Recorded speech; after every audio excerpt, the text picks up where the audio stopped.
Hello everyone, today I'm going to show you how to customize security alerts on SiteGround. Just tap on my Safari browser. Before you creating an account, you will have to purchase the plan. And if you want to buy the premium or subscription of SiteGround, please go through the link in description.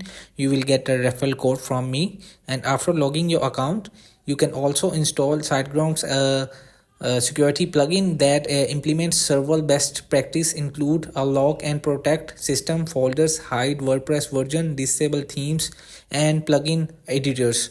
So you will see this all the things, and as well as securing the WordPress login by setting a custom login URL, restricting your login page to a specific IP address to prevent brute force attacks, enabling two-factor authentication for your WordPress site, disabling common username such as admin, limiting login attempts.